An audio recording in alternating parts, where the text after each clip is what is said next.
Tonight, I want to share with you an unforgettable experience that happened to me and my friends. We decided to camp in a forest famous for its terrifying legends, and what we discovered there was beyond our darkest imaginations. This is my story about a night in the forest where the legends turned out to be horrifyingly real. The forest at night. It was a crisp autumn evening when my friends and I decided to embark on what we thought would be a thrilling adventure. We had heard countless tales about the Whispering Woods, a forest known for its chilling legends and supernatural occurrences. The idea of spending a night there seemed exhilarating, and we were eager to test our courage. As we arrived at the edge of the forest, the setting sun painted the sky in hues of orange and pink. We set up our camp near a small clearing, surrounded by towering trees whose branches seemed to reach out like skeletal hands. The air grew colder as darkness enveloped the forest, and the only sounds were the rustling leaves and the occasional distant hoot of an owl. As night fell, the forest transformed. Shadows danced eerily in the dim light of our campfire, and the wind began to whisper through the trees, carrying with it faint, almost imperceptible murmurs. We laughed off the unsettling sounds, attributing them to the wind and our overactive imaginations. But as the hours passed, the forest seemed to come alive with an ominous energy. It started with strange noises, crunching footsteps on dry leaves. Though no one was near, we joked about it being forest spirits or mischievous creatures, but the unease in the air grew palpable. Our attempts to reassure each other did little to quell the growing sense of dread. Then came the sightings. At first, it was just fleeting glimpses of shadowy figures moving among the trees. We would catch a glimpse of something in our peripheral vision, only to turn and find nothing there. But the figures became more distinct, taking on shapes that resembled ghastly faces and twisted forms. Our flashlight beams seemed to only deepen the shadows, revealing nothing but the oppressive darkness beyond. The most unsettling moment came when we heard a voice, soft, mournful, and undeniably human. It called out from somewhere within the forest, a voice filled with sorrow and desperation. We huddled together, our breaths visible in the cold air, trying to make sense of the eerie sound. It seemed to be calling us, begging for help, but we couldn't discern its source. Driven by a mix of fear and curiosity, we ventured further into the forest, our flashlights cutting through the darkness. The trees seemed to close in around us, and the whispers grew louder, more insistent. We stumbled upon an old, decrepit cabin, half hidden by overgrown foliage. It looked abandoned, its windows shattered and door hanging ajar.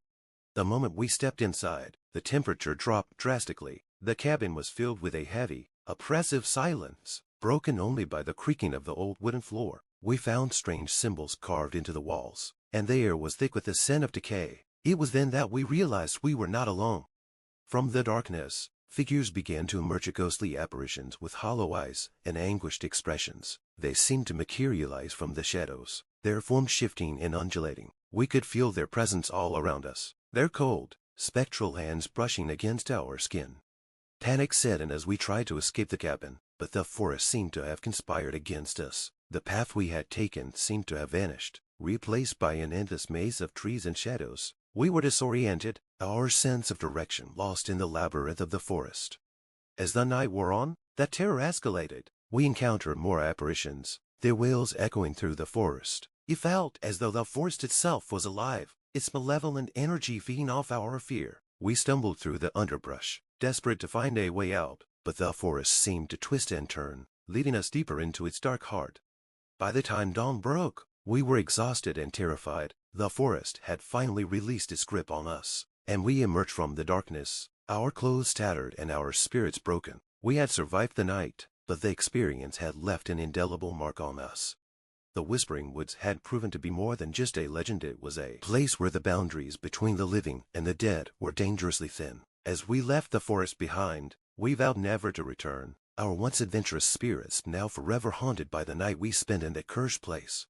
As we finally emerged from the Whispering Woods, the sun was just beginning to rise, casting a pale light over the landscape. We looked at each other, weary and silent, each of us grappling with the night's harrowing events. The forest behind us seemed to breathe a sigh of relief, as if it had been holding its breath until we were gone. We made our way back to our car, our steps heavy with exhaustion. The forest seemed to recede as we drove away, its dark trees fading into the distance. Yet, the memories of that night clung to us, a constant reminder of the terror we had endured. Once we were safely away, we stopped at a diner to collect ourselves. As we Saturday in the warm light of the diner, we shared our experiences, each recounting the events from our own perspective. The fear we had felt was palpable in our voices, and it became clear that the forest had left a lasting impact on each of us.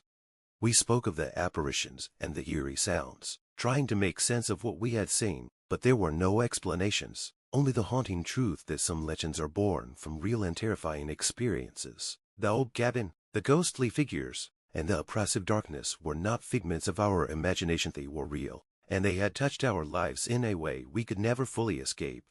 As the days turned into weeks, we found ourselves haunted not just by the memories, but by the sense of unease that lingered in the back of our minds. Sleep came fitfully, with shadows in our dreams reflecting the darkness we had encountered. We often found ourselves glancing over our shoulders, half expecting to see the forest's malevolent spirits following us.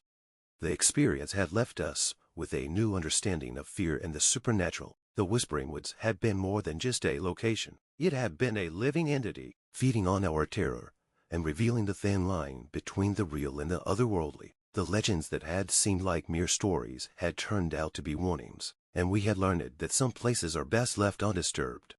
We eventually parted ways, each of us carrying the weight of that night in our own way. Some of us sought therapy to cope with the trauma, while others immersed themselves in normalcy, trying to forget what they had witnessed. But none of us could truly erase the memories of that night. The Whispering Woods remained in our minds as a dark chapter, a reminder of the thin veil separating reality from the supernatural. We knew that, while we had survived, the forest had changed us forever. The legends had come alive, and we had glimpsed the horrors that lay beyond the tales. And though we had left the forest behind, a part of us would always remain in that cursed place, forever haunted by the night when the legends proved all too real. Thank you for joining me in reliving this harrowing experience. If you enjoyed this story, don't forget to like, subscribe, and hit the bell icon for more chilling tales and eerie experiences.